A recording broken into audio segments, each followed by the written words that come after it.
Nabi itu tahu bahwa akhirat itu tidak bisa batasi Allah. Kamu tidak bisa nyemprit Allah, Allah ini akhirat loh, amal sudah ada manfaat, ingat itu. Tidak bisa seperti itu. Allah itu nggak bisa tunduk sama konstitusi yang bernama akhirat. Artinya Allah meskipun di akhirat tetap duwe hak yaf'alu ma yasa atau yaf'alu ma yurid. Nggak bisa kamu terus wah ini akhirat, amal ra iso dikirim wong mati, amal ra iso dikirim. Yo pangeran kok mbok atur. Makanya ada kiai mengatakan kodok qadar ora iso dirubah, itu kamu. Makanya ada seorang kiai ditanya, kodok qadar ora iso dirubah sekali dicatat selesai. Jari kiai tadi, tapi nak Allah iso. Dalile apa? Yang huwa ma yasa wa yusbit. Nak Allah ya iso, sing ra iso kan kita. Nah, Nabi itu tahu betul meskipun akhirat itu Allah masih bisa dinego saking baiknya. Ya Muhammad irfa' ra'sak wasal tutok wasatu safa. Semat sirahmu angkat. Kujo apa tak turuti. Terus semenjak itu Nabi minta apa? Syafaat. Karena dulu ulama itu sudut pandangnya itu ya seperti itu. Ada yang ulama suka ibadah itu sholat, ada yang milih tidur. Sampai Imam Ghazali bilang suatu saat ibadah terbaik di zaman akhir itu tidur kan. Sholat saja kalah sama tidur kan. Tapi itu loh ya, yang wajib tetap loh, terus kamu gak sholat wajib. Begini beliau mencontohkan itu. Ada orang sholat tahajud terus obsesinya itu ingin hajatnya terkabulkan. Sementara yang tidur obsesinya nikmati rahmatnya Allah, boleh tidur, bisa tidur. Kata Imam Ghazali, timbang kita tahajud terus nuntut pangeran aduk turu katanya. Mergo engko di akibat terus setan memberi bisikan, lo nyatanya kamu tahajud ya gak terkabul, berarti cerita bahwa Nabi ngendikan kalau doa tahajud mustajab enggak. Daripada ngono ki aduk turu ora tau donga Imam Ghazali. Timbang abri-abri Islam ya, timbang ngelek-ngelekin apa? Islam. Jadi ulama itu mulai dulu itu sudah berpikir.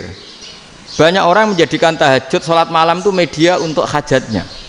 Dan kalau nggak kesampaian ini mutung. Nyalahkan kiainya ijazah ramandi. Macam. Daripada ngono ora usah apa? Tahajud wis turu. Dan jenis kayak ini tuh banyak.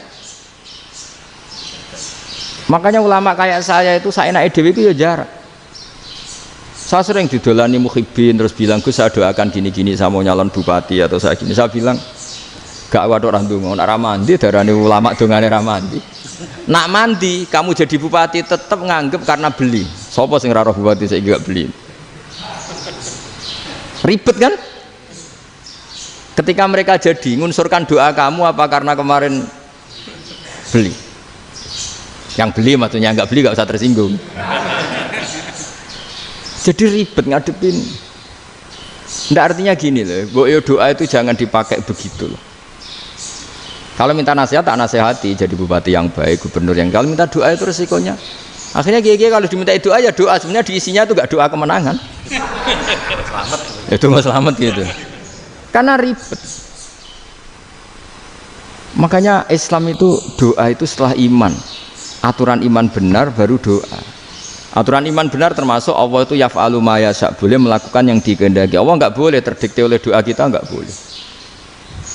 Ya saya ulang lagi ya, madzhab Hasan Asyadzili ini khas kita. Jadi la ilaha illallah itu didahulukan sebelum istighfar. Tapi kebalikannya madzhab Imam Sanusi itu dibalik. La ilaha illallah itu kalimat yang sakral. Karena yang sakral dibutuhkan muqaddimah, yaitu yang melafadzkan harus yang sudah bersih, yang sudah steril baru melafadzkan la ilaha illallah. Maka dalam madzhab Sanusiyah istighfar dulu baru la ilaha illallah. Nah cara madzhab Abul Hasan Asyadzili kebalikan, istighfar itu sah setelah sahnya tauhid. Kamu ikut mana tuh? Asyadzili apa Sanusiyah? Alhamdulillah sama-sama tidak paham ya sudah. Akhirnya tidak. Iya saya nggak kemana-mana kan gitu. Jadi apa ya? Terus ini saya teruskan ini biar khas pesantren atau khas NU lah, kalau bahasa Pak Rektor khas NU. Ini Ben sampean tahu beberapa perbedaan itu lazim, halaman 24. Ya halaman 24 sama 25. Tak baca ini masih orisinil. An Sufyan bin Uyainah ini juga gurunya Imam Syafi'i. Kata Sufyan bin Uyainah beliau cerita, kana Isa wa Yahya alaihi masalam ya'tiyanil qaryah. Fayas'alu Isa an syirari ahliha. Was'alu Yahya an khiyari ahliha. Jadi Nabi Isa dan Nabi Yahya itu satu generasi, sama-sama masih muda. Kalau di satu kampung yang Nabi Yahya tanya, ini keluarga terbaik siapa? Saya mau nginap di situ karena kumpul orang baik itu nyaman. Kalau Nabi Isa kebalikan, keluarga terburuk mana ya? Saya tak di situ. Nah terus akhirnya faqala lahu Yahya, lima tanzilu ala syirarin nas. Kenapa kalau kamu bermalam kok malah kumpul orang-orang yang nakal? Innama ana tabibun udawil mardo. Saya ini nabi ibarat dokter. Di mana-mana dokter yang ngumpuli yang sakit, ngobati yang sakit. Makanya di NU itu ya banyak Kiai Jazab mengumpuli yang nakal-nakal. Nak tepak yang ngentas yang nakal, nak ora tepak ya katut. Ini adu nyali lah sudah gitu. Tapi itu ada ilmunya, yaitu niru Nabi siapa? Isa. Kalau kamu dokter penelitian tuh cari daerah yang banyak pandemi apa yang bersih? Yang banyak pandemi, karena yang namanya penelitian ya di situ kan. Kalau kamu dakwah ngentas kemiskinan, ke daerah miskin apa daerah kaya? Nah sama, kalau ngentas kefasikan ke daerah fasik apa daerah orang soleh? Fasik. Ya, tapi itu Nabi Isa. Nah kalau kamu tidak Nabi kan potensinya kan ngadut itu. Tapi setidaknya bahwa kita sering disalahkan karena punya beberapa tokoh yang ngancani fasik-fasik, itu sebenarnya ada dalilnya, yaitu Nabi siapa? Isa. Nah terus masalah tegas dan lunak. Ketika ada mahasiswa misalnya pacaran, boncengan lanang dan perempuan, itu pilihan kita apa? Kalau tegas, terus gak mau mendengar kita. Misalnya gini contoh gampang, tak beri contoh Pak D. Jangan orang tua, nanti secara fikih itu beda. Nah ini kan kita orang pesantren, nah, biasa ngaji fikih detail. Kamu Pak D seorang perempuan, mahasiswi misalnya, sering pacaran. Setiap ke situ sama pacarnya kamu diam saja. Padahal kamu dosen keislaman. Mesti pamanaan kamu nyimpulkan ternyata pacaran itu tidak apa-apa. Buktinya Pak D itu tidak negur, menengahi. Ini berarti as-sukut alal mungkar. Tapi kebalikannya, Pak D ini terkenal keras. Nak rono mesti ada kuponaan. Akhirnya yura rono. Mesti ngerti nak mesti diamuk. Nah, dua orang ini sama-sama gagal kan? Yang lunak menjadikan ponaannya pacaran terus karena enggak negur sehingga dikira membolehkan. Sing keras juga gak sempat bina wong rono era wani. Akhirnya dua orang ini sama-sama enggak ketemu, sama-sama enggak berkesempatan membina kan? Gagal membina kan? Karena yang keras ponaannya enggak pernah situ, berarti enggak bisa bina kan? Yang lunak membiarkan berarti juga ada bina. Nah, Islam itu antara dua itu. Ya agak terlalu lunak, enggak terlalu keras. Karena kalau terlalu keras, misalnya ada kiai terlalu keras, lu masyarakat mau tanya itu gimana? Lari kan? Lu saya ini punya pengalaman pribadi. Saya ini kan kecelok orang alim. Itu kalau pernah ya saya itu berusaha ya pokoknya ya umumnya orang alim lah. Tenang, terus anteng, enggak gejlok-gejlokan. Itu enggak ada yang tanya. Saya mimpi ketemu beberapa ulama itu disalahkan. Terus umat saya kalau mau tanya itu ke siapa? Wong alim wis wibawa, meneng tambah banget wibawan. Bala Quran sering gojlok rektor macam-macam. Terus wong wanita kok, saya biasa ke pasar pandangan dicegot orang. Gus, putri saya itu sering keluar darah tapi melebihi batas haid gini-gini. Kalau badhe sowan jenengan, gak usah sowan ning kene mbek ngadeg-ngadegan. Terus tanya, yang haid berapa hari, Gus? Ya supaya rudat ilal adat sebelum dia punya penyakit istihadah itu berapa? 6 hari ya sudah, kembali 6 hari lainnya mustahadah, tetap sholat, tetap normal. Tapi kalau sawi bawa moro pasar gue tasbih seduwilu iku mesti wong salaman njaluk donga yakin. Tapi baru kayak rada uraan ketemu wong-wong, dol pening ndi? Mak pening ndi? Gus beneran Gus ketemu jenengan kula wingi badhe tuwa kok. Akhirnya tanya. Dadi uraanku iku amdan. Lha nek sampean asli iki asli uraan. Karena ndak uraan lah tetap ndak wibawa kan. Jadi baru kayak uraan itu ya banyak. Saya itu kalau ngantor di Jogja itu banyak orang yang tanya. Ya biasa tuh tanya macam-macam. Karena saya uraan. Ke pasar ya orang, bahkan di bis sering ketemu orang. Wah beneran Gus kalau badhe sowan jenengan badhe tanya ini. Ya sudah di sini aja. Jadi semua itu diilmoni. Nabi itu punya sisi yang dua-duanya jalan. Memang beliau luar biasa, dipilih Allah yang luar biasa. Nabi ketika wibawa itu banyak sahabat yang bahkan mengenali wajahnya aja tidak bisa. Ka'anna ala ru'usihim at-thair. Bayangannya seakan-akan di kepalanya itu ada burung yang takut terbang, saking antengnya. Tapi Nabi sekali mengeluarkan job, sekali santai, itu sahabat tanya itu sampai yang nggak pantas ditanyakan. Nabi saya tadi kumpul istri saya, tapi tidak inzal, itu wajib mandi ndak? Aro'aita law anna ahadana ya'ti imra'atahu wa lam yunzil. Itu ya ditanyakan. Nabi pun kumpul ya betul saged inzal sepundi. Guys betul lagi. Terus ya ada yang tanya macam-macam. Ya saking ada sahabat dipanggil Nabi tambah lari, dipanggil lagi tambah lari. Panjenengan nyeluk, oh pas kula kumpul bojo kula. Lah kula kuwatir jenengan orang suci, saya belum mandi, makanya saya lari. Nabi ngendikan innamal mukmin thahir, ya nak masalah ketemu kiai ra apa-apa ijek junub. Sementing kok nak salat ya adus sik. Tapi Nabi sekali pakai madzahirul jalal, tapi pakai wibawanya, itu orang nggak berani ngomong. Tapi sekali Nabi rileks, itu orang bisa tanya apa saja, termasuk halal yang nggak pantas. Lalu ada sahabat itu tanya lucu, tanya Maimunah. Maimunah itu ya cantik tapi sudah agak tua lah. Maimunah, ya umal mukminin, hukumnya ngambung bojo pas Ramadan piye? Wah gak roh aku, gak tahu diambung kan Nabi pas Ramadan. Tanya Saudah, wah malah ngarah diambung. Kalau Saudah itu kan wis tuwa itu. Lucunya istrinya jawab, tanya Aisyah yang mungkin Nabi, iya yang mungkin tanya Aisyah. Itu yang usul ya istrinya Nabi Maimunah. Selalu Aisyah, tanya be Aisyah. Ya Amirul ya umal mukminin gini-gini. Aisyah yang cantik masih perawan kan. Qabbalani Rasulullah bahwa oh Nabi biasa ngambung-ngambung pas Ramadan dan beliau tetap puasa. Akhirnya fakih ngarang kan wa takbil fi Ramadan wa tublah la tubtilu shauma ngambung ora. Iku ya udah biasa di sini. Ya nasib bojone ayu.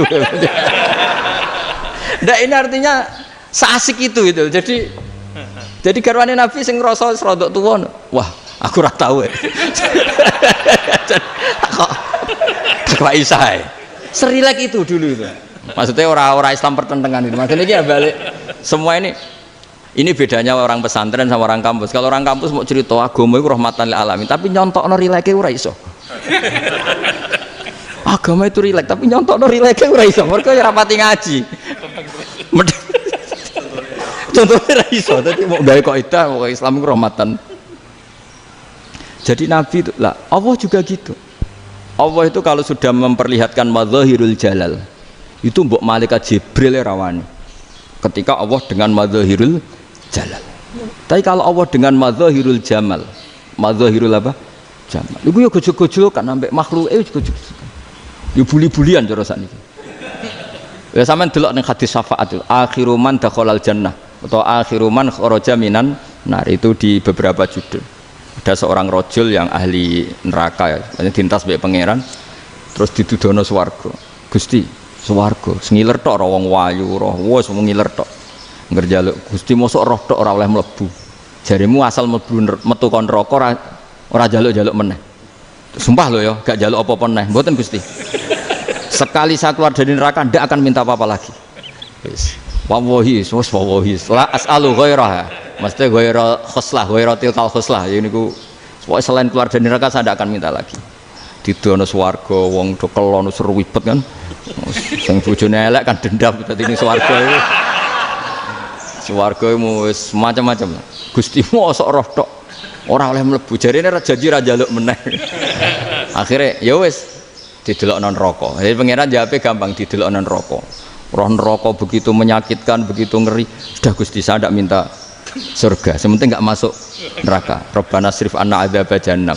Setelah lama itu diadepno swarga nenjuk mlebu swarga, terus diadepno nang neraka. Akhirnya ya sudah. Saiki mlebu swarga gak apa-apa. Iku jawabe lucu. Atas taziu jenengan ngenyek kula. Wong karwan ra di swarga kok mlebu swarga. Terus akhirnya mlebu swarga, kan mlebu swarga tamanna, sangen-angen sing mbok jaluk apa?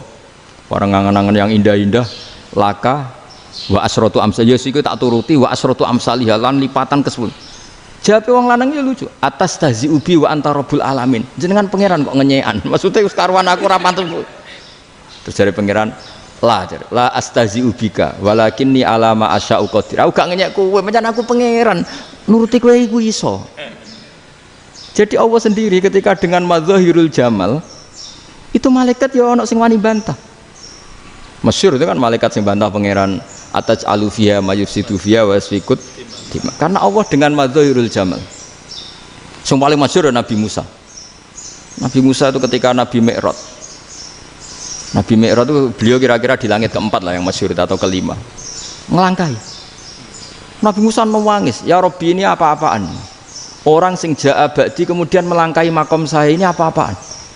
Dan Nabi Muhammad kan apapun hebatnya kan junior. Kok melangkai makom saya ini apa-apaan? Enggak fair. Sampai Nabi Muhammad itu tanya gini sama Jibril, reaksi Allah gimana ketika melihat Musa seperti itu?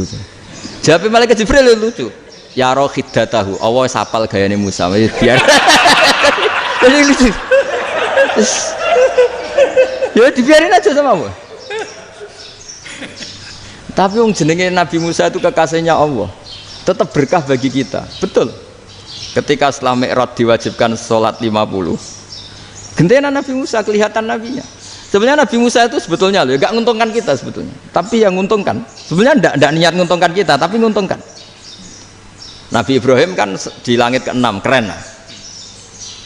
Konti jong ketemu Allah ngeten-ngeten kan sholat 50. Karena Nabi Ibrahim terkenal Nabi baik, ada bantah. Bareng Nabi Musa, kenapa diceluk pangeran? Kula kan sholat ping 50. Inna ummataka la tutiku dalik. Wah, gak kuat umatmu. Serai-rai gak umatmu orang arah kuat 50 rokaat. Tapi sebenarnya Nabi Musa itu niatnya bukan membela kita.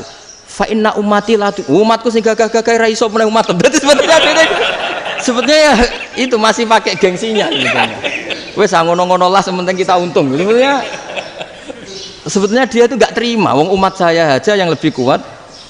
Gak kuat apalagi umatmu. Lah terus sebutin irji ila rabbika fas'alhu takhfif. Itu berarti Allah dengan madzahirul jamal. Sudahlah, datang ke Allah minta keringanan. Allah itu baik. Minta, ambek Allah di ringanan mau 5 tok, jadi cek 45. Balik ke Nabi Musa, piro 45, cek ra kuat umat. Wong umatku ra kuat, jadi sebenarnya dia bilang umatku ra kuat. Lho cara Nabi Muhammad model wong Malang, yo beda umatku mbek umatmu. Ribet kan? Beda. Loh, Nabi Muhammad kan tidak seperti itu kan, tidak punya akhlak Malang kan, akhlak maksudnya akhlaknya mujur itu loh, akhlak yang baik gitu loh. Ya akhlak yang mujur bukan yang Malang gitu. Jadi Nabi ya manut, tinggal 40 kan, dikurangi lagi 35 sampai 9 kali kan, masyhur itu ya kan. Kalau dikurangi 55 kan berarti turun naik kan 9 kali. Itu setelah 5 itu Nabi Musa aja usul masih ragu. Itu cara Nabi munggah nentek.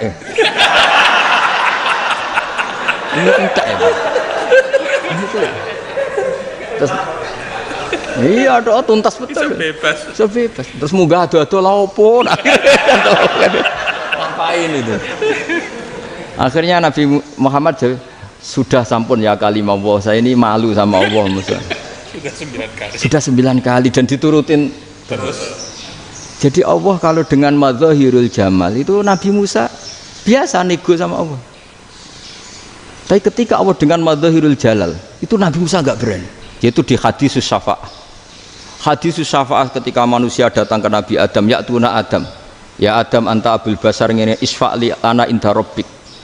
Kamu saya minta mensafaati kita. Nabi Musa, Nabi Adam, inna rabbi qad ghadibal yawma ghadaban lam yaghdab qablahu mislah wa la yaghdab ba'dahu mislah. Ini Allah sedang murka besar dan tidak akan murka seperti ini lagi. Sudah saya tidak berani, nafsi. Nabi Ibrahim enggak, termasuk Nabi Musa ketika itu ya enggak berani. Karena Allah dengan madzahirul jalal. Itu Nabi Musa enggak berani. Sudah saya sendiri itu pernah salah. Yaitu saya membunuh seseorang yang enggak disuruh oleh Allah membunuh itu. Yang pas jotosi orang Kipti. Akhirnya datang ke Nabi Muhammad. Pas ke Nabi Muhammad Allah dengan madzahirul jamal. Apa dengan madzahirul jamal sampai Kanjeng Nabi ngendikan analah saya akan memintakan syafaat kalian. Terus fa ahmadu rabbi bima hamida allamaniha rabbi. Saya muji Allah dengan pujian-pujian yang orang lain tidak tahu, hanya saya yang diajari, kata Rasulullah. Nah di sini menurut banyak ulama termasuk kitab yang saya baca, kenapa Muhammad sebagian namanya Ahmadu? Itu dari af'al tafdil, fa Muhammadun Ahmadu min ghairihi. Muhammad Rasulullah itu kalau muji Allah di atas cara mujinya Nabi yang lain. Jadi Ahmadu bukan dari fi'il mudhari' lil mutakallim tapi dari af'al apa? Tafdil. Fa Muhammadun Ahmadu min ghairihi. bahwa Kanjeng Nabi Muhammad SAW itu cara mujinya Allah di atas pujian para nabi. Makanya di sini Sayyid Ali Zainal Abidin kalau muji hamdal hamidin wa fauqa hamdil hamidin. Jadi pujian saya ini di atas rata-rata cara mereka apa? Memuji. Yaitu sirinya apa? Nabi itu tahu bahwa akhirat itu tidak bisa batasi Allah. Kamu tidak bisa nyemprit Allah. Allah, ini akhirat tuh. Amal sudah ada manfaat. Ingat itu. Tidak bisa seperti itu. Allah itu nggak bisa tunduk sama konstitusi yang bernama akhirat. Artinya Allah meskipun di akhirat tetap duwe hak yaf'alu ma yasa atau yaf'alu ma yurid. Nggak bisa kamu terus wah ini akhirat amal ra iso dikirim wong mati, amal ra iso dikirim. Ya pangeran kok mbok atur. Kalau kita yang mengirimkan tidak bisa, tapi kalau Allah tetap bisa. Makanya ada kiai mengatakan kodok qadar ora iso dirubah, itu kamu. Makanya ada seorang kiai ditanya, kodok qadar ora iso dirubah sekali dicatat selesai. Jari kiai tadi, tapi nak Allah iso. Dalile apa ya yamhu ma yasha wa yusbit. Nak Allah ya iso, sing ra iso kan kita. Nah, Nabi itu tahu betul meskipun akhirat itu Allah masih bisa dinego saking baiknya. Akhirnya Nabi sujud, masyhur itu terus, ya Muhammad irfa' ra'sak wasal tu ta wasatu safa. Semat sirahmu angkat, kujo apa tak turuti. Terus semenjak itu Nabi minta apa? Syafaat. Jadi makanya terus banyak GNU sing macam-macam lah. Sing ana sing potongane wedi terus hati-hati. Niku berarti makome Madzahirul Jalal. Ana sing amen guyon nek makome Madzahirul Jamal. Ana sing ra jelas ngene iki, sing ra jelas. Nak guyu buanter kok nangis yo buanter. Jebule urusan utang. Lah ini sudah yang udah. Jadi makanya yang rileks saja. Sebenarnya agama ini santai, rileks karena agama ini harus bifarohin wasururin. Enggak boleh agama ini dibawa dengan kekerasan, dengan antisosial. Karena agama ini harus kul bi fadlillah bi rahmati fa bidzalika falyafrahu, harus senang, harus rileks. Makanya saya jadi kiai itu senang takutnya gini. Sekali saya tidak senang jadi presiden buruk. Ternyata di dua ngalim raina itu contohnya. Sampai merengut terus uripe susah. Nanti orang tidak berani jadi orang alim. Makanya saya buktikan bahwa saya lebih bahagia dibanding rektor. Nanti orang ingin jadi rektor semua, nggak ingin jadi orang alim. Iya, makanya ini kan bentuk kearifan lah. Jenengan ngakui fungsi kiai kayak saya itu bentuk kearifan. Saya juga ngakui jenengan ini butuh kearifan. Saya sering didolani KUA itu. Itu rata-rata ya didikan kiai. Kompilasi hukum Islam itu banyak ya, janda cantik. Contohnya harus cantik, kalau jelek nggak mungkin terjadi kan. Ada janda cantik kebetulan suka kawin tapi takut zina. Saya ulang lagi, suka kawin tapi takut. Itu seringnya gitu Pak Rektor. Jadi dia kawin bosen, bilang ke KUA, Pak saya sekarang mau nikah sama ini. Loh, tapi kamu mau punya suami. Ya tapi kan nggak tercatat Pak. Itu KUA-nya rata-rata itu nggak berani. Meskipun nggak tercatat, karena secara fikih meskipun nggak tercatat tetap dia seorang perempuan yang bersuami, maka nggak boleh nikah sama orang lain. Tapi secara hukum santri nggak bisa dong menikahkan perempuan sing dzati zaujin yang punya suami. Nah, ini barokahnya kerjasama yang baik. Jadi di masyarakat itu tertanam didikan kiai nggak boleh nikahkan perempuan yang bersuami. Tapi di KUA ngikuti hukum formal. Dan di Indonesia itu KUA itu rata-rata konsultasinya ya sama kiai, sehingga ya nggak berani akhirnya meskipun aku wedi mlebu neraka mbak gak iso. Dan itu buahnya. Seorang lagi ya, makanya ini kan pesantren itu nggak boleh mati. Orang kiai-kiai kayak saya nggak jelas-jelas itu harus lebih jelas lagi. Karena ini yang on time, yang online, yang siapa saja bisa tanya. Saya itu SMS saya itu nggak punya HP WA. HP jadul itu SMS-nya tiap hari tak berapa, orang yang tanya dari Kalimantan, dari Aceh. Gus di kampung saya ada masjid 2 itu yang sama, ada yang dari orang perkotaan, Gus di perumahan baru ada masjid, yang Jumatan baru orang 12, sah enggak? Ya langsung saya jawab, sah. Dalilnya ini. Ya sudah, nah, tapi kata Imam Syafi'i gini harus orang 40, itu madzhab Syafi'i, dalam madzhab yang lain gini-gini. Itu kalau tanya rektor itu kan ribet. Masuk ajudan dulu, asisten dulu, panjang.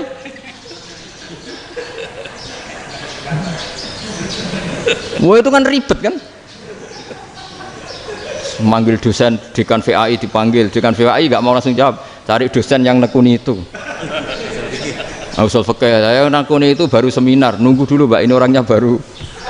Panjang kan. Bisa tutup Islam kalau kesuwen. Coba kalau tanya kiai kan enggak ketemu di jalan. Dulu Mbah Zubair kata Mbah Mun, saya termasuk santri yang diapresiasi Mbah Mun. Dhisik Mbah Zubair ya ngono, anak nong takok pesowan gak oleh. Gak takok ning kene ae. Saya biasa ditanya orang ngadeg-adegan. Ya alhamdulillah ilmunya cukup, kalau gak cukup ya kok sik. Jadi sebetulnya orang sopan itu ya agak-agak ada yang ditutupi sebetulnya. Mboten prayogi teng dalan nginjang mawon matur. Ya sebetulnya ya sebenarnya memang ilmunya agak cukup gitu. Tapi itu sebenarnya secara fikih itu haram, menunda itu haram. Ya haram tuh, coba bayangkan ya, kalau tanyanya sekarang, Gus saya ini sudah keluar darah 1 bulan penuh, padahal normalnya hanya 6 hari. Saya nanti sholat enggak? Kalau nginjang mawon dugi kula, berarti kan hari ini belum ada keputusan. Sholat apa enggak kan? Tapi karena modus tadi, boten prayogi nggih ngendikan ngoten teng dalan nginjang tengen kula. Itu kemungkinannya 2, sopan atau goblok, itu saja. Kayaknya kalau sopan enggak lah. Kayaknya enggak lah kata. Karena secara fikih itu jelas haram. Bagaimana mungkin sesuatu yang harus dipraktekkan nanti duhur dijawab besok? Berarti duhur, asar sampai subuh belum ada jawaban, berarti nggak ada sholat kan? Makanya dibutuhkan orang-orang alim yang kultural seperti ini, dan NU menghormati kultural. Tapi Mbah Mun juga sangat menghormati Islam formal, karena tadi produk-produk formal itu bisa dilembagakan oleh negara, dan itu kita ikut untung. Makanya Mbah Mun itu kalau punya tamu KUA, punya tamu polisi sampai pejabat itu. Kenapa saya contohkan KUA? Supaya jangan kira seperti pendapat orang-orang hasud, wah mesti aja disolani presiden seneng, menteri seneng. Enggak juga. Sebenarnya semua kiai itu mulai KUA sampai polisi, polsek, polres itu seneng semua. Karena sama-sama diajak mengawal bangsa ini, diajak mengayomi semua masyarakat. Tapi kadang-kadang masyarakat ngeritiknya, jenenge kiai disolani menteri ya seneng presiden. Padahal yang sowan kiai itu ya mulai KUA, Kapolsek, kepala desa, RT, Mudin. Itu Mudin kalau tanya ya lucu-lucu. Gus kalau nate nyembelih pitik kemanian, pitike gede man. Akhirnya wis ngerti nak kemanian langsung tak sebelah meneh terusane ku sah ta ora. Ribet. Ya tak jawab, lah pitike pasti ku jek urip to ora. Terus urip Gus, wis sah cara madzhab Malik kerja urip. Karena itu ada perdebatan antara madzhab Malik dan madzhab Syafi'i. Nah, cara Imam Syafi'i itu agak ketat. Hewan yang punya kehidupan sudah mutharibah, misalnya ayam jago, contohnya harus jago, karena kalau ayam kecil diikhlaskan haram. Jadi yang cilik wae kan gitu. Fikih itu ya, fikihnya orang Indonesia itu pecundang. Kalau ayam kecil nggak ditanyakan, mate ra wis. Kalau jago ditabrak truk kejet. Andai kan nggak disembelih pun mesti mati. Itu cara madzhab Syafi'i itu haram. Karena penyembelihan ini tidak menjadi penyebab kematian, tapi memang karena kecelakaan tadi.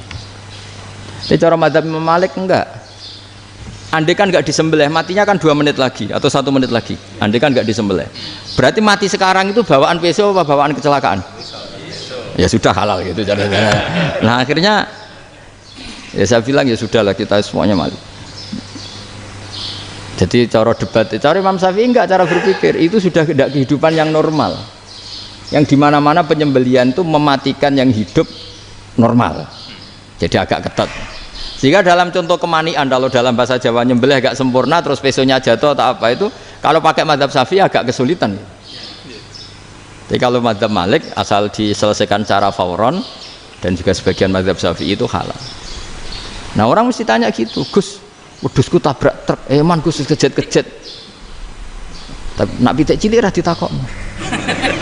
Makanya termasuk kritiknya Mbah Mun, tapi ini madzhabnya Mbah Mun ya, kamu boleh ikut boleh ndak, karena ini urusan ndak penting.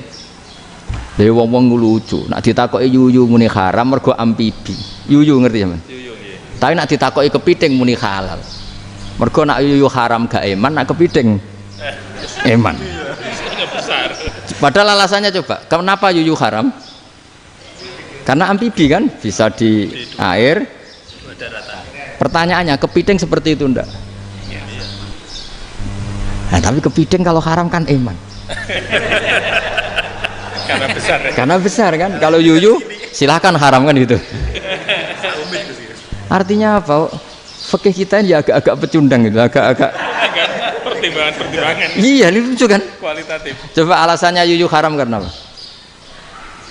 Amfibi kan? Hidup dua alam. Pertanyaannya kepiting seperti itu enggak? Iya. Iya, kenapa kalau orang tanya, yuyu haram apa halal? Rata-rata jawab haram. Tapi kalau kepiting mulai khilaf. Loh mestinya kan sama kan? Nah itu karena unsur imannya. Iya tadi. Saya juga sering melihat tonggo-tonggo itu. Ayam cuwilik sakmene ketabrak truk, enggak ada yang tanya. Jago. Tapi saya pernah jalan-jalan di Naruan sini. Ono jago ketabrak, sing duwe langsung marani kula. Pas saya naik motor, Gus ini halal apa haram? Nak langsung kula sebelah halal apa haram? Wis kanggo kowe halal ya halal. Karena saya tahu tak jawab haram mesti kecewa itu. Aduh. Akhirnya kiai ini beratnya kan. Ya akhirnya ya saya setelah itu mate Imam Syafi'i ngapunten nih umat kula nu rahasia mangke madzhab jenengan tuh ndak siap. Untuk masalah ini tidak sama. Iya kan akhirnya pakai madzhabnya Imam Malik tadi. Ya tak Fatihah Imam Syafi'i ini mboten niat nglawan jenengan. Tapi ngobati tiang eman. Mergo pitike besar itu. Jadi ini kan ceritanya itu makanya yang rileks saja lah bahwa Islam ini yang rileks, yang menyenangkan karena ya agama ini harus menyenangkan. Raditu billahi robba, raditu itu seneng banget, ridho itu puas. Nggak boleh beragama pertuntungan terus emosinan, ya marem atau raditu itu marem jadi yang nyaman. Ya saya kira demikian. Assalamualaikum warahmatullahi wabarakatuh.